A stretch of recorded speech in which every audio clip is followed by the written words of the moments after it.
Iran, America, Israel ನಡುವೆ ಯುದ್ಧ ನಡೀತಾ ಇದೆ. ನಿಮಗಿಷ್ಟನೋ ಕಷ್ಟನೋ ಈ ಯುದ್ಧದ ಕವಂತ ಬಾವುಗಳ ಒಳಗಡೆ ಇಡೀ ಪ್ರಪಂಚನೇ ಬೀಳುತ್ತೆ. ಯಾವ ರೀತಿ ಬೀಳುತ್ತೆ, ಹೇಗೆ ಬೀಳುತ್ತೆ, ಯಾವ ಅಸಹಾಯಕತನದಿಂದ ಬೀಳುತ್ತೆ, ಉದ್ದೇಶಪೂರ್ವಕವಾಗಿ ಬೀಳುತ್ತೆ ಅಥವಾ ಇನ್ನೇನಾಗುತ್ತೆ? ಬಟ್ ನನ್ನನ್ನ ಕೇಳಿದ್ರೆ ನಾನಂತೂ ಯುದ್ಧವನ್ನ ಪ್ರೀತಿಸುವವರು ಯಾರು ಇರಲ್ಲ ಈ ಪ್ರಪಂಚದಲ್ಲಿ. ಯುದ್ಧ ತರುವುದು ವಿನಾಶ ಮಾತ್ರ. ಯುದ್ಧದಿಂದ ಏನು ಪಡೆಯೋದಕ್ಕೆ ಸಾಧ್ಯ ಇಲ್ಲ. ಯುದ್ಧ ತರುವುದೇ ವಿನಾಶ. ಸತ್ತಂತ ಮಕ್ಕಳು, ಸತ್ತಂತ ಹೆಣ್ಣುಮಕ್ಕಳು, ಸತ್ತಂತ ಜನರ ಕುಟುಂಬ ಸದಸ್ಯರು ನಿರಂತರವಾಗಿ ಬದುಕಿರೋವರೆಗೂ ಗೋಳಾಟ. ಒಂದು ದೇಶವನ್ನ ನಿರ್ನಾಮ ಮಾಡೋದು ನಮ್ಮವ್ರು ಹೇಳ್ತಾರಲ್ಲ, ದೊಣ್ಣೆಗೆ ನಿಮಿಷ, ಕುಂಬಾರನಿಗೆ ವರ್ಷ. ಕಟ್ಟೋದು ಈಸಿ, ನಿರ್ನಾಮ ಮಾಡೋದು ತುಂಬಾ ಸುಲಭ.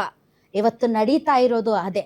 ಮನುಷ್ಯರೇ, ಅವ್ರು ಇರಾನ್ ಅವರಾಗ್ಲಿ, ಇಸ್ರೇಲ್ ಅವರಾಗ್ಲಿ, ಅಥವಾ ಅಮೆರಿಕಾದವರಾಗ್ಲಿ, ಅಥವಾ ಈಗ ಕೊಲ್ಲಿ ರಾಷ್ಟ್ರಗಳಾಗಿರ್ಬಹುದು, ಇವನ್ ಪಾಕಿಸ್ತಾನ್, ಅಫ್ಘಾನಿಸ್ತಾನ್, ಎಲ್ಲೆಲ್ಲಿ ಯುದ್ಧ, ಯುಕ್ರೇನ್, ರಷ್ಯಾ, ಮನುಷ್ಯರೇ ಅಲ್ವಾ? ಸೊ ಯುದ್ಧವನ್ನ ಪ್ರೀತಿಸುವವರು ಇತಿಹಾಸದ ಪುಟಗಳಲ್ಲಿ ಅತ್ಯಂತ ಕ್ರೂರ ವ್ಯಕ್ತಿಗಳಾಗಿ ಉಳಿದು ಹೋಗ್ತಾರೆ.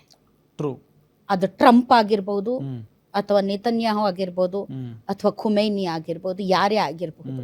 ಬಟ್ ಬುದ್ಧ ಬಸವಣ್ಣನವರಿರುವಂತಹ ದೇಶ ನಮ್ದು, ಶಾಂತಿಯ ದೇಶ.